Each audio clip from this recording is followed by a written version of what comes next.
Folks, I'm back. Okay, so the Pandemic Lectures Part 2. We're going to talk a little about fascism today. And, I actually forgot this. I said in the previous video, hey, we already saw that disasters are kind of part of the films, the central part of the films that we've been using for this class.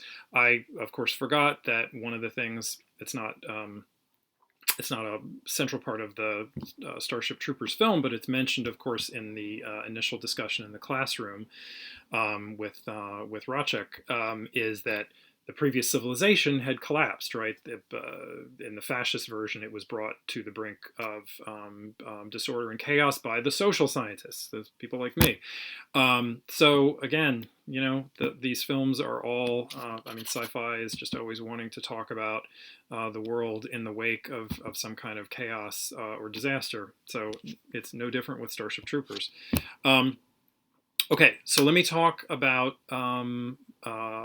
going back to Mussolini and then talking a little about Hitler and then just closing our discussion of the film. So I've sent you the slides. So you have the PowerPoint slide that begins a new democracy. So this is the kind of a next part of the Mussolini discussion that I wanted to have with you.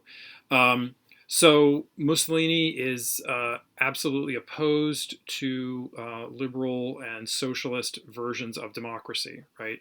He is against individualism. He is against egalitarianism.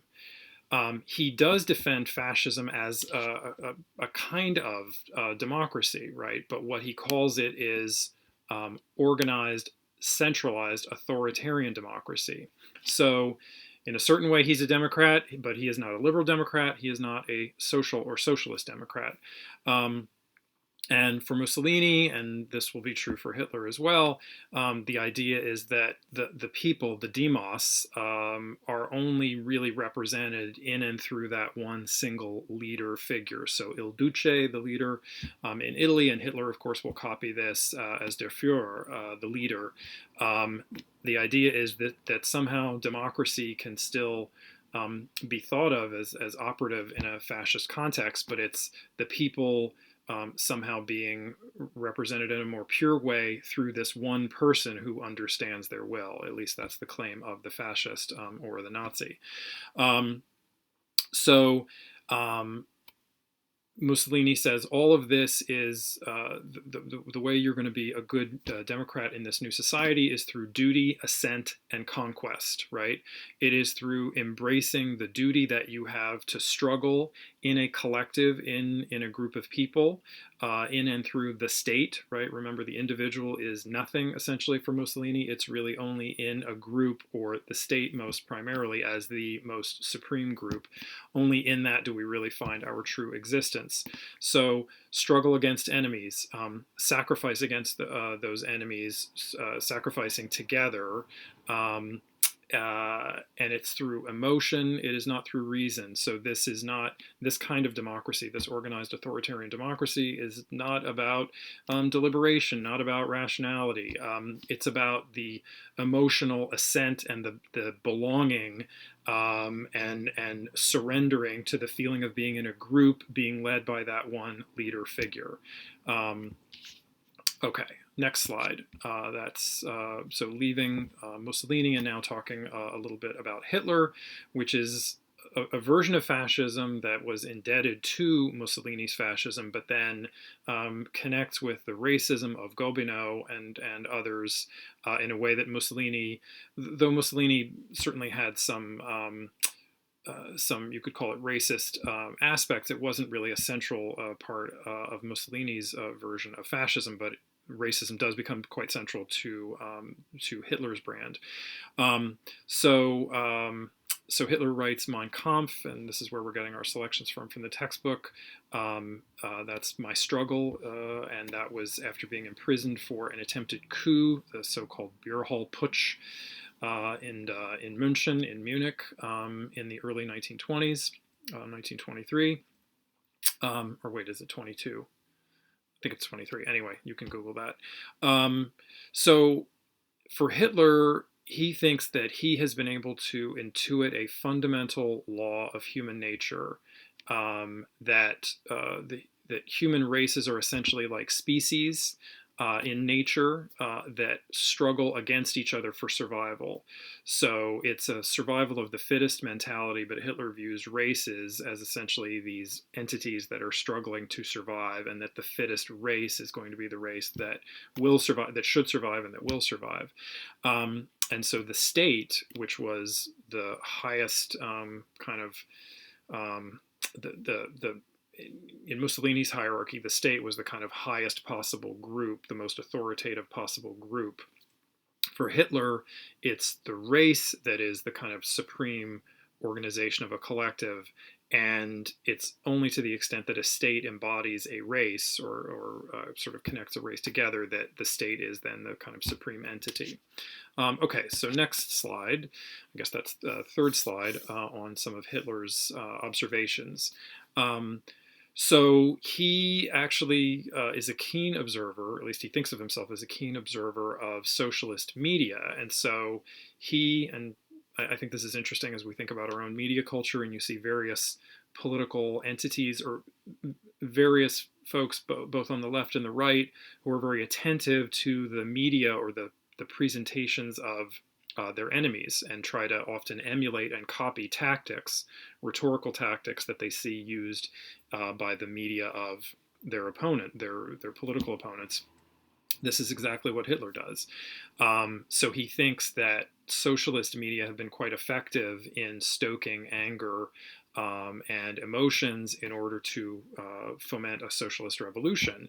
So he thinks fascists have to learn from this, that politics is basically about mobilizing emotion. It's the idea is that you've got to try to compel your opponents to do what you want by organizing your followers to act violently. Here, I'm just reading a little bit off of the slide. And we see this in various kinds of fascistic or right-wing authoritarian movements and countries today. It's the same idea that you're going to mobilize emotion, usually anger and resentment, in order to get your followers angry, in order to get them out in the streets, get them either voting for you or actually acting violently against your political opponents.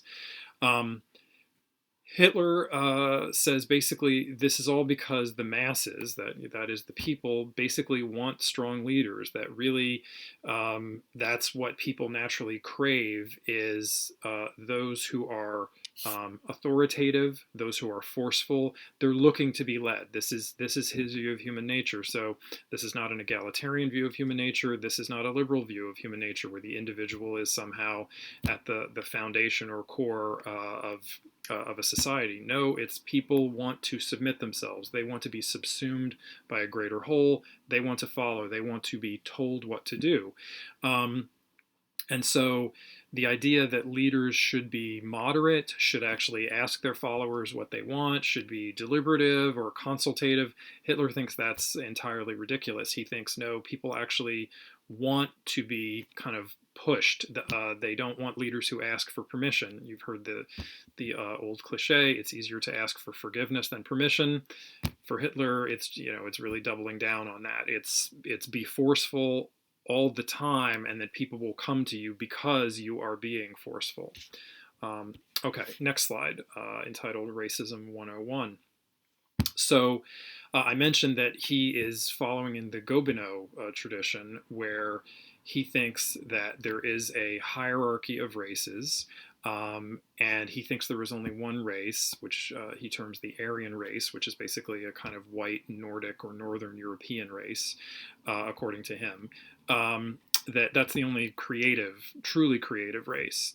Other races, he thinks, can be what he calls cultural carriers, so they can kind of take ideas from other races and maybe use them, but they're not creative. They're not truly creating new ideas. They're only emulating those of the better race. And again, in his view, that's the Aryan race. And then he specifically singles out particular, again, he calls races. I mean, there's no scientific evidence for any of his positions, of course, but he sees Jews as a particular race, and he says they are not even culture, they're not culture creators and they're not culture carriers. They actually destroy civilizations. He likens them to parasites, and Nazi propaganda was full of all kinds of terrible imagery associating Jews with various kinds of parasitic animals, rats, most famously in some of the videos that the Nazis produced. So he sees them as kind of taking away the life energy of the creative Aryan race, in the German state, and that they're able to do this, and they were able to succeed because he sees Aryans as being fundamentally self-sacrificing. And so they were being taken advantage of without realizing it. Part of the backstory here is that he thinks, and again, wrongly, but he thinks that there was a kind of Jewish conspiracy that sold out Germany in the First World War, and so that you had these Germans who were heroically fighting and dying on behalf of the country, and that they were being stabbed in the back by Jewish bankers, essentially. As I say, there's not a lot of evidence for that story, but that's, so there's a kind of victimhood narrative. So he himself is, you can see, he's using the tactics of his opponents, cultivating this story of victimhood to foment, create resentment and anger among his followers, to say, you have suffered, you Germans have suffered, and I'm going to, Hitler's going to show who he thinks is responsible for it in order to mobilize and motivate his followers. And so then Hitler thinks that actually both liberalism and its doctrine of individualism and socialism and its doctrine of egalitarianism are both linked essentially to Jewish culture. Again, there's not good evidence for this, but for him, the claim is, look, it's the enemies of the German people that want you to be individuals and that want you to have individual rights, or if the liberal part, because there were German liberals, or conversely, that it's also it's against our culture or civilization to teach these egalitarian ideals as the socialists are teaching. And so both of those are ideas from this corrupt culture, and so therefore, Hitler is going to, present his fascist alternative against the individualists and the egalitarians, against the liberals and against the socialists. Okay, next slide. So that's Darwin Misunderstood. So we have had a version of social Darwinism that we saw under the banner of kind of one of our liberal thinkers, William Graham Sumner. Hitler is very much following in this tradition, except he's applying it to races. But the idea that human societies, are basically should basically be thought of as a struggle for the survival of the fittest. Hitler says, yes, that's right, but it's not individuals struggling against each other, it's races struggling against each other. So he essentially misapplies Darwin, and so he sees natural selection occurring through races being selected out, so better races, so-called better races, being able to outcompete and destroy and therefore survive in competition with other races. And so he sees nature as progressing, and so whether it's species or whether it's human races, he sees a kind of progression through violent destruction. And so it's only through violent competition that human races are going to exist and are going to be fighting with one another and are going to be able to eventually progress and create a kind of higher forms of culture. Okay. All right, let me take a deep breath. So we're going to move on. So the next slide is Kagan on American fascism. We just have a couple more slides. I'm trying to keep this lecture brief because I know, well, you're probably watching Netflix anyway. So I've got some recommendations on Netflix, by the way. I'll get to that in one of the later lectures. Okay, so Kagan on American fascism. So this is sort of bringing us up to date with discussions of fascism. And Kagan, again, like some of our previous writers who are critics of Trump, and Kagan is also a critic of Trump. Kagan is also a conservative, again, not a liberal, not someone who's on the left by any by any stretch of the imagination. And this essay that he wrote was actually before Trump was elected, so it seems quite prescient, quite prophetic. He thinks Trump is the essence of a fascist leader, and in Kagan's view, it's all about the cult of the strongman, or the cult of the leader. And you've probably seen a number of memes related to Trump where he's referred to as dear leader in those memes. This is essentially what Kagan is talking about. I mean, the memes are not endorsing Trump. They're criticizing Trump implicitly, and this is exactly what Kagan is talking about. And I guess just to add texture to this, if you look at really any of the recent press conferences that Trump has given about COVID, there was one where he was speaking with the CDC last week. I think it was last week, and claiming essentially that he understood everything better than the doctors, and that there were a number of health officials who spoke, who basically the first thing they say is thank President Trump for everything he's doing. There's a kind of obsequiousness and a kind of cultivation of a kind of cult-like leadership that we're kind of seeing in real time. So Kagan sees this as arising from what Hamilton feared. So he sees the rise of a strong man as being, in a sense, something that was foreseen. The possibility was something that was foreseen, back into the American Revolution, that Hamilton and John Adams were afraid of a demagogue who would arise from the people, who would claim to be on the side of the people, but who would demonize selected others, foreigners, or other groups of people, and promise to get tough against those people as the basis for his leadership. So Kagan says, this strand of political thought is one in which, unlike liberalism, where liberalism tended to see government tyranny as the primary tyranny, so the danger is the state or the government is going to become too powerful and is going to encroach on the liberty of individuals. Kagan says in this, what we see happening with a figure like Trump is that there is a tyranny that arises not from the government, but from essentially from the people, in a sense, through their elevation of this kind of leader figure. Following slide called No Ideology But Follow. Kagan says, look, this is the fact that Trump doesn't have any particular ideology, that he's totally inconsistent, that he changes, from week to week on various things, is exactly like Hitler or Mussolini or Putin.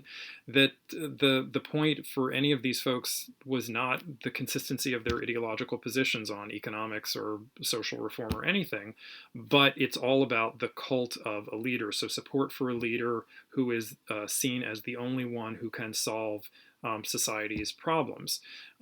Trump famously criticizes experts, and there I mentioned in the slide this visit to the CDC, says the doctors don't really understand it. They're amazed at how much I understand. Kagan says, then what do they do? What do these fascist leaders do? Then they blame foreigners. And of course, we can see this with Trump. The response to the COVID crisis is absolutely to focus on the foreignness of the threat. And in fact, there was just a picture from his of his notes for one of his speeches a couple of days ago, where actually his staff had written out his speech that he was reading into the teleprompter, or not reading into the teleprompter, but just reading. And I think I forget what it actually said. I think it either said coronavirus or COVID or something, and he had actually crossed it out himself and written Chinese virus. So again, Trump's impulse is to find foreigners to blame, and he does this. He's done this on many occasions, but we see this again in real time here. And so Kagan's final words are to say, look, Republicans, you think that you can somehow flatter him or get what you want by appeasing him, and he says, most Republicans understand that Trump is not a stable figure. He's not as smart as he thinks, or any of these things, and so they think going to be able to manipulate him to get what they want. But he says you're living in a false world. This is a pipe dream that, in fact, and this was seen with Hitler and Mussolini previously. Conservatives thought that they could control these fascist leaders, and then ended up being crushed by those fascist leaders. He says the same thing is going to happen with Trump. Again, this was in 2016 that Kagan was writing this. And so things have tended to bear out this prediction. His final thought is to say, Kagan's final thought is to say, look, when have we ever seen someone get into power and become less corrupt, right? So you don't expect even well-behaved people, when put into positions of power, they tend to become worse. Power tends to corrupt.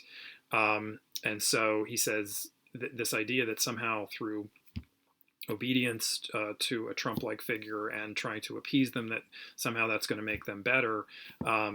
He says that there's no reason to expect that. And again, our history since 2016 has really seen this play out. And everything basically becomes who is obedient to the leader and who is not. And that's really the only criterion of what good is anymore, or what is right. So, okay, let me just close this lecture by going back to Starship Troopers for a second. So, in Starship Troopers, it's not an explicitly racist scenario that we see, because the Earth is all united, although, of course, everybody is kind of Aryan-ish looking in the film. But it's certainly a fascist civilization. It's certainly a human fascist collective, right, all across the globe. You can see this through the way the bug civilization is depicted, and the way that the humans in the movie actually, although they're fighting against the bugs, they actually desire to become like the bugs, and we see this early on. There's that science, the kind of science classroom where they're dissecting the bugs, and you can see the way that the human leaders envy the organic unity and the authority that this bug civilization sees, and the way that individuals sacrifice themselves recklessly. That is, individual bugs sacrifice themselves recklessly, and that's really what they're trying to turn their human students into, is beings who will sacrifice themselves recklessly on behalf of the collective, on behalf of a leader. So there's really, Verhoeven, the director, is really suggesting this parallel that the fascists envy, although they fight against the bugs, they also actually envy the civilizational and political structure of the bugs. One of the interesting things about this film is that Paul Verhoeven is, in a way, emulating fascist tactics by not making an explicitly rational argument against fascism. So he doesn't have, the 5 reasons that fascism is bad. He's not trying to convince you through rational argument. He's trying to show why fascism is bad. He's trying to show, if you do a little digging, you can find he says this in interviews, that he thought it would be pointless to say, here's why fascism is bad, that no one would listen. But in fact, what you need to do is show fascist life at its best and show what you get. And so he thinks that he's showing us kind of fascism at its best. So you get to be young, you get to be beautiful, as the soldiers in the film, the mobile infantry, and you get to die a horrible death, because in a fascist society, you are constantly mobilized as a collective against enemies. So you always need enemies to fight against. And again, remember what Mussolini says, life is struggle, right? Fascism is a doctrine that sees life as always about struggle. So there's no peace, there's no rest. You're always going to have enemies. So this is basically what you get. And so you go out into the cosmos, and then you find other beings to fight against once you've been able to unite the globe. So that's really what Verhoeven is talking about in this film. there is the question of whether he's too clever for his own good, in a sense. That is, I said that many who've seen this film don't see anything wrong with the civilization. And you look at the YouTube comments on clips about this, and you can see people really identifying with the fascist civilization, sometimes claiming it's not fascist and they like it. And some of them say it is fascist and we really do like it. I really do like it. So it may be that Verhoeven was a little too clever, that maybe he hid some of the things that he was trying to get out a little too much. But he was trying to not be didactic and hit people over the head, but kind of to show like what's a fascist world look like. The trouble is that some people in our civilization look at this and think, well, that looks pretty good, which Verhoeven certainly did not intend. Okay, so I'm going to close this. Thanks for listening, and you'll hear from me shortly talking about various liberation movements, and then in the following week talking about green politics. Take care of yourselves and take care of each other. Ciao.